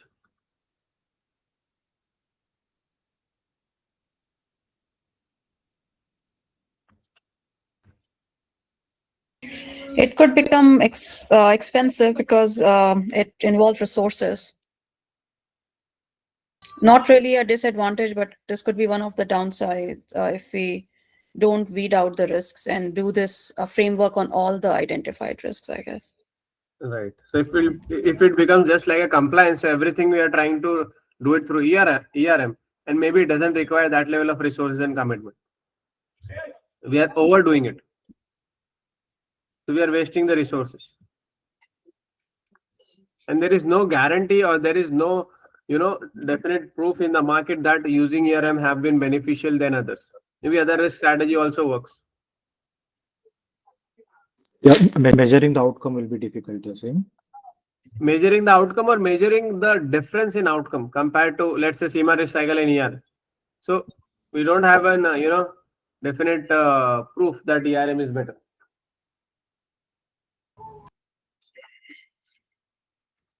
Viswa, if we don't point out the risk and mitigate the risk, the systematic way to cover up the risk. Otherwise, the total operational system will lose. Because one point, the risk and the problems, all these will start to generate. And if we don't point out this one and don't cover up this one, so the problems will be more higher, more greater value. And it will create the problem of the others also. The total combination of the company and the strength, communication, all this will be failed in one day.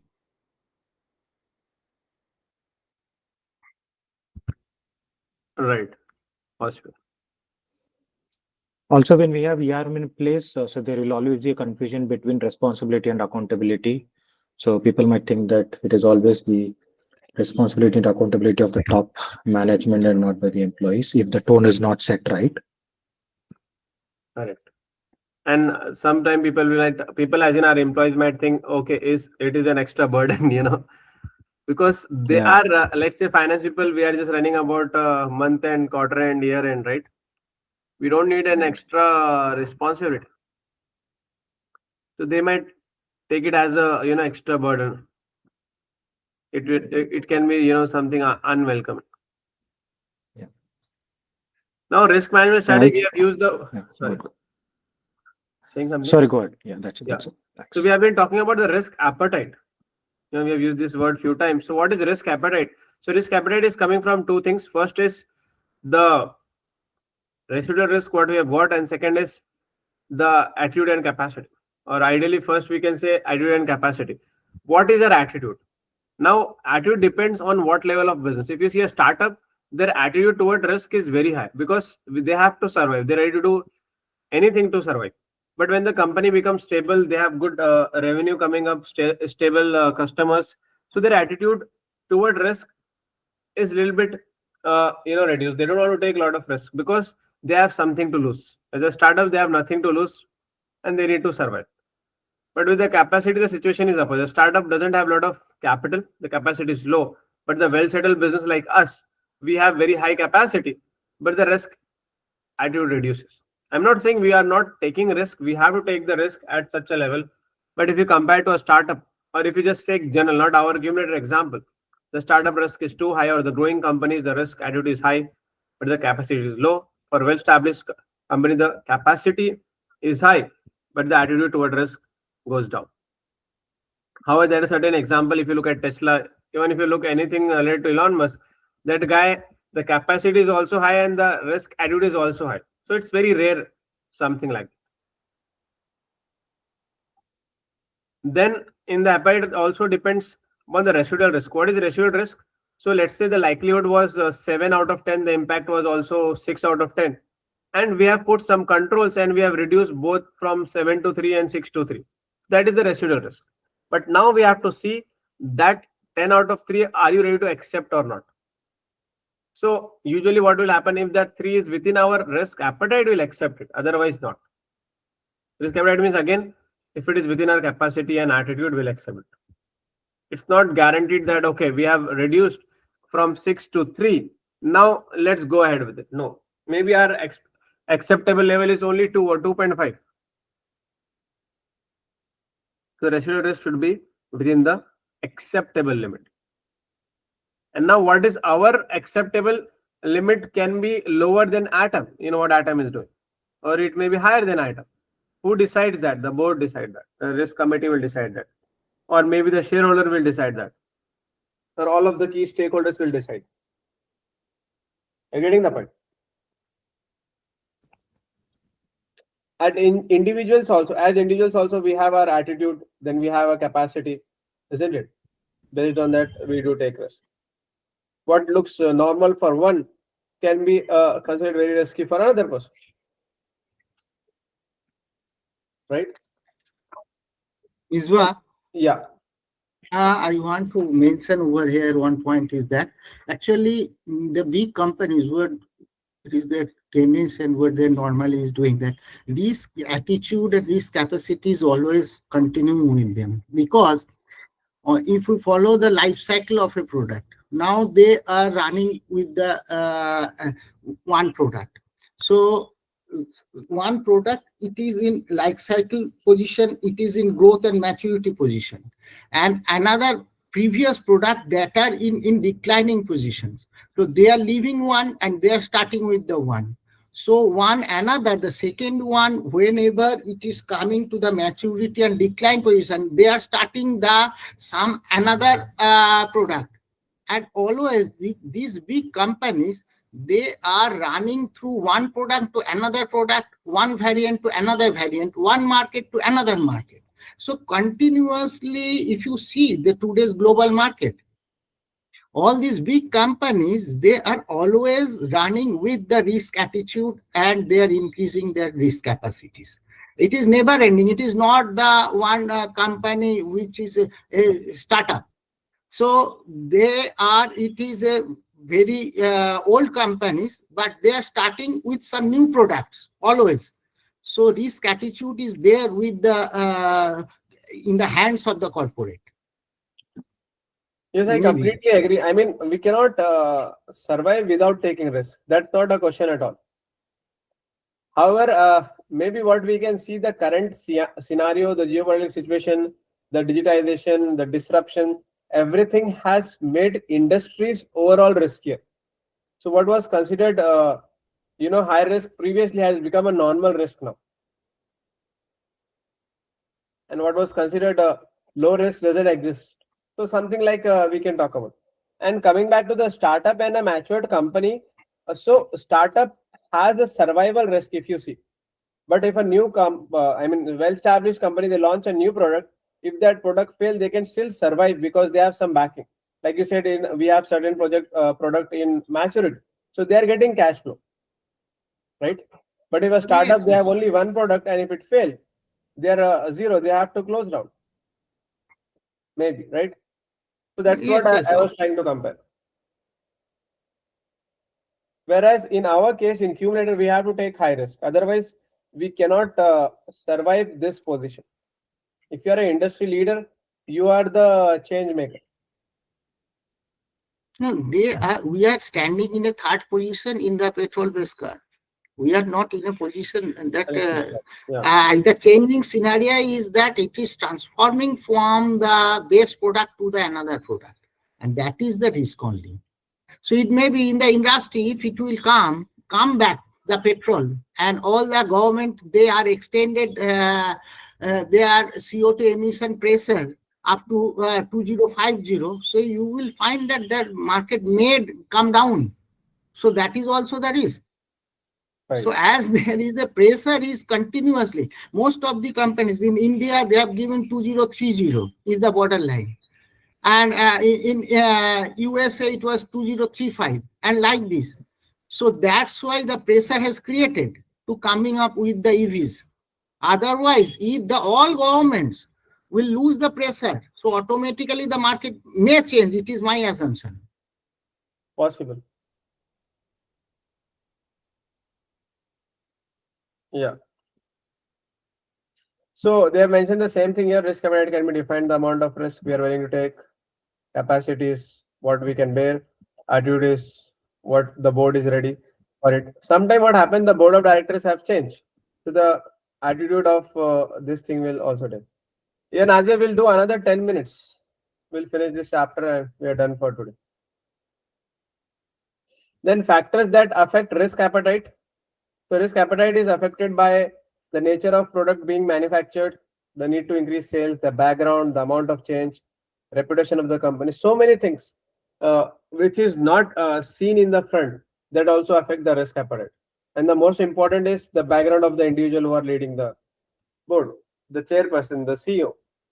If that one person change, the entire risk appetite of the company can get affected. Capacity might not, but at least the attitude can change. Features of risk management strategy, statement of the organization's attitude towards risk, balance between risk and need to achieve objective. Risk appetite, objective of risk management strategy, culture.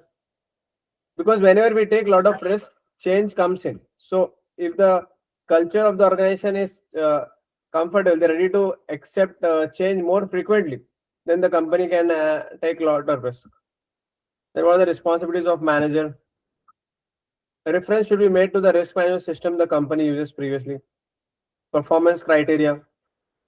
I mean, culture and performance criteria of an individual, the employees, are they getting rewarded for taking risk if the company is backing them up? Because if the manager has to take the responsibility and accountability afterwards, they won't take risk. Because for them, more than the company, it's their career, right? They're okay to grow slowly, but they don't want to lose everything at once. Now we have another option, the same thing, alternative risk management process. So here they have made it even simpler. They are saying just do the assessment first, then report it, then do the treatment. Technically, they have cut some points before this and after this. But anyways, no need to worry about it. Now, where the risk is coming from. So risk can come from different sources. Usually, we want to list all the risk in the risk register. We can divide into different categories. For example, internal, external, reactive, and proactive. Internal means what we have within our organization, like internal audit inspection is there, complaint, incident claims, that is reactive. Proactive means what we can do before that, brainstorming section, testable SWOT, looking at our own objective. If it is too ambitious, it can bring more risk. Staff interviews, scenario planning. External means where we are getting it from outside.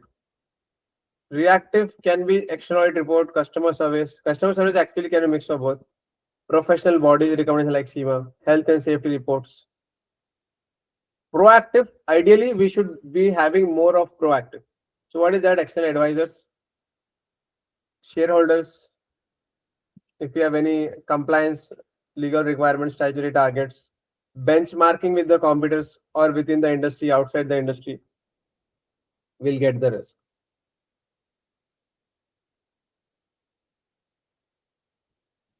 What does risk register include? So technically, it is the first time the risk is being reported in our business. So risk register is just having all the basic details for that. You don't need to remember all these points, but this understanding can help. The risk title, likelihood of risk, impact, who is the owner, when was it identified. Date is important so that we have some accountability on the time as well. When it was identified and when it was last considered. Mitigation, risk rating, further action, action-led name, the due date by which actions must be implemented. So technically, every detail will be here. And risk register is accessible to a lot of people. Even the employees, if they find any risk, they can put it in and they can see what's the progress is being done. So it's very transparent. Did any of you have experienced risk register at your work? Yes, we maintain it. It has more or less the same thing, except for we also add color coding and the progress is noted. Color coding and progress. And I think that is it like red, yellow, green? Yes, like it's a high risk, medium, and low risk. And then with the risk register, we also have a monitoring section where the risk which were initially identified, they have been mitigated, but they are on the monitoring status. Which stays there for a year and then we remove it from the risk register. Great. Yeah. With me as well, Ms. Bai. Additionally, it had the ranking. We call it as risk priority number, RTN. And just similar to the likelihood and impact, and the top rating risk item will be focused first, which is similar to the principal risk that we are looking at. And then we do the re-ranking after 3 months or 6 months. And if that goes down, then we will give a low priority to that. Great. Everything else is the same. Good one. Yes. So we have to, when we talk about this likelihood and impact, not so technically we are giving the priority, or we can say the color coding. Now this chart is just an extra reading where it is coming from, what is special, what is what. You can just have a read on this. Now quantification of risk. Technically it's a calculation, but it's not there in our case study. But we can understand the logic behind it. So many times we just don't want to look at the probability and everything. We want to see in terms of numbers, in terms of amount, how much is the risk, or in quantification of risk, we can say, okay, 90% of the risk can be mitigated, 10% is not. So 10%, what is the value? How many millions it is, or in our case, billions it is. So therefore, we do a calculation called value at risk. Usually it is done by big financial institutions, bank, when they lend money. They want to see how much is, let's say, receivables, right? What is the risk? How much they can receive, how much they cannot. But all of these models are based on data. What data? The previous data, the past data. So the biggest disadvantage is depending on the past data. However, as we know, the future is depend on the present, or we can say the past as linked with the present, and it goes to the future. So it gives a good starting point. It has the limitation, but it is better than not having any information. So we have value at risk, then we have regression analysis. We have different models.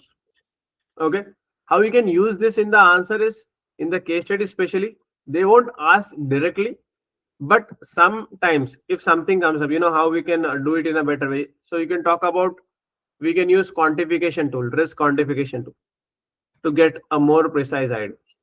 Or you can say you can tie up with the banks, you can tie up with the financial consultancies who can help us with the quantification of the risk.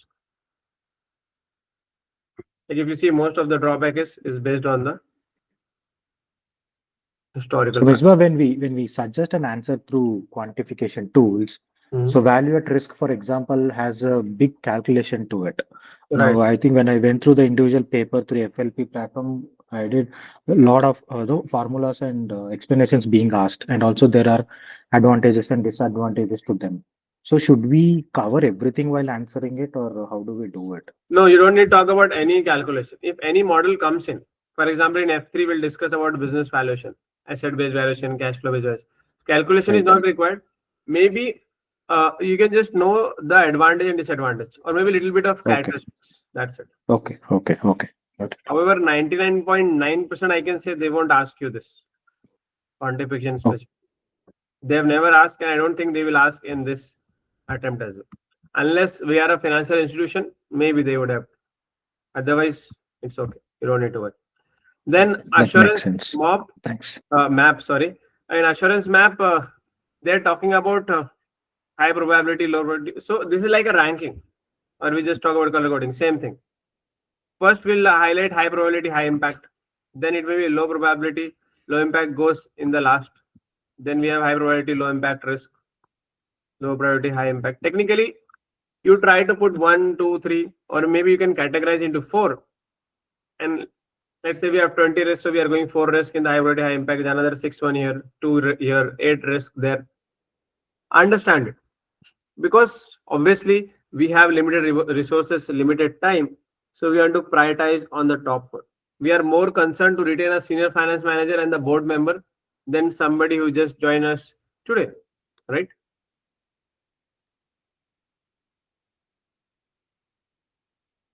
And that's what our strategy should be. Exposure to the severe risk should be minimized first. This is very logical. If you say risk management is logic, you don't have to remember. 90% of the things you'll see is like just the pure logic.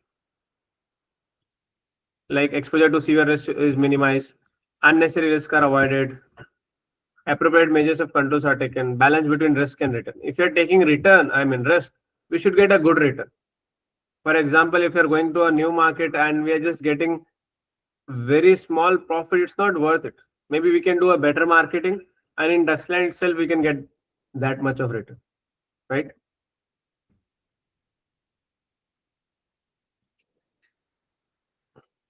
Whenever certain risks come, whether we can transfer, maybe let's say the insurance, we can avoid it. If you don't want to do it, we reduce by putting the controls, and finally we can accept it. We can even pool risk. That is also like sharing of risk or transfer of risk. Diversification can be another way of managing risk. We'll discuss this more in E3 because there they have talked about it. Backward integration, forward. Technically, let's say we have issue with a supplier of lithium. So why not just acquire the lithium mining company? That is like a backward integration. Forward, if you have issue with the distributor, acquire them. Horizontal can be our competitor, same level.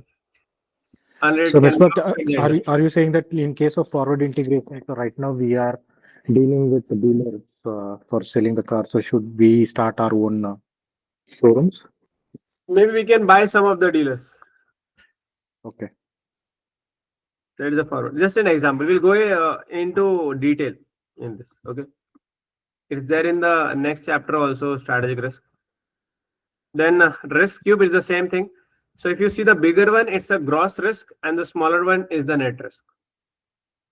So when we see the risk, it's a bigger one. When we put the controls, we try to reduce the likelihood and impact, it becomes a residual risk. So we can do it from, as you see, counter values here. Counter values means we are trying to manage from different sides. And now this is a residual risk. Now we have to decide whether this residual risk is within our appetite. If yes, we'll go ahead. If no, we'll not. They have given an example also. I hope you have read it. If not, you can read it.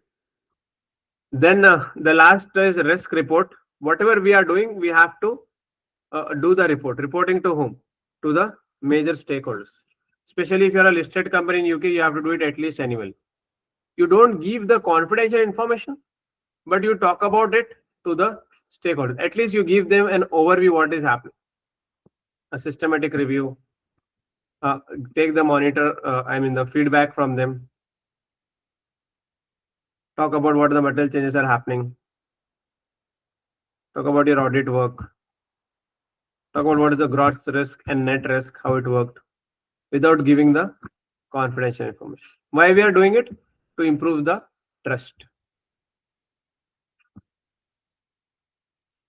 And as we discussed in the start itself, the risks are interconnected. We need to see that risk strategy, does it help or not? Do the benefit outweigh the cost? That's the basic thing. Then another thing is about the interaction. Compliance risk can lead to reputation. In fact, every risk can go to reputation risk. Or let's say compliance risk to litigation, litigation to reputation, reputation to maybe loss of client, business risk, so many more.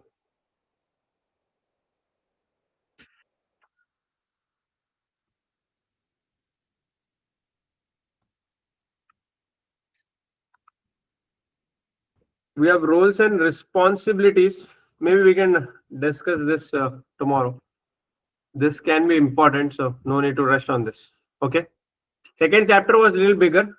Then after this, it's smaller. And I was expecting you guys to, go through the recordings before you join. I hope you have done it. If not, do it for the coming chapters before tomorrow's session. So our, discussion can be better.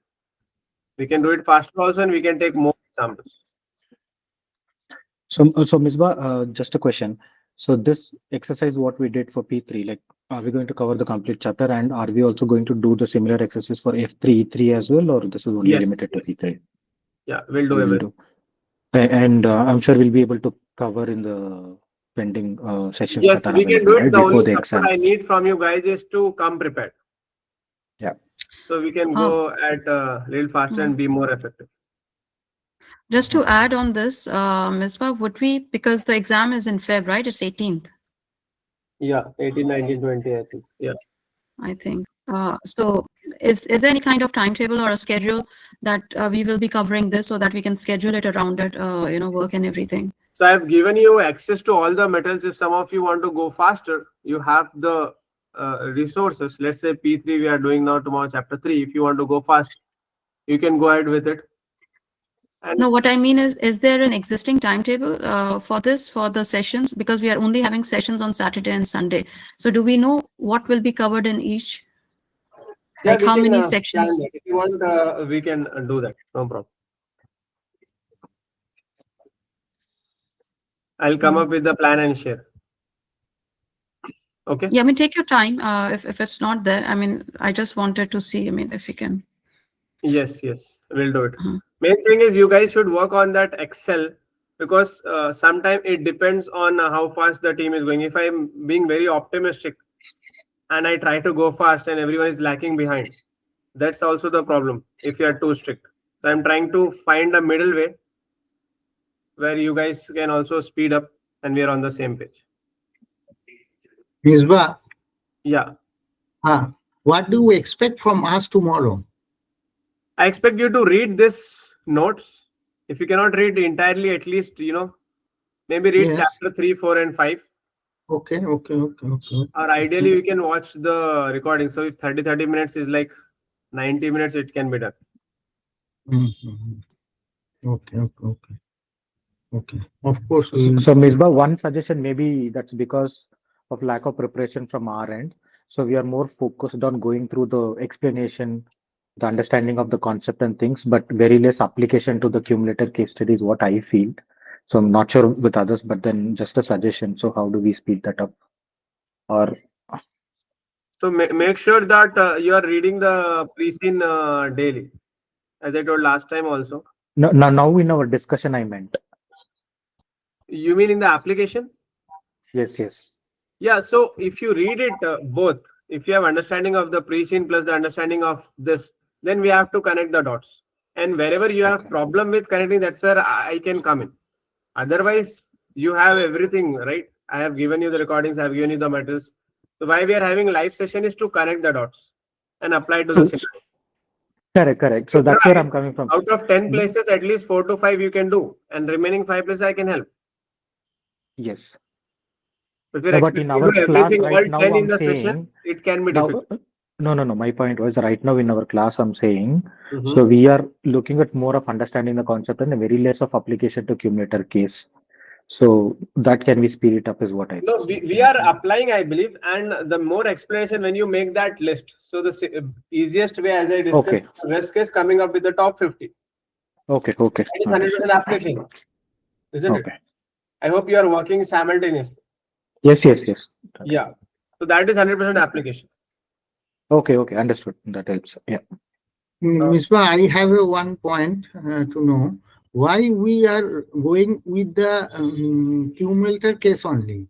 Why not the in other case? Why it is the benchmark? Is it the benchmark? Because the CIMA exams are based on case studies, so we have to think about the specific case study. Only the Ask question specific only on case. that.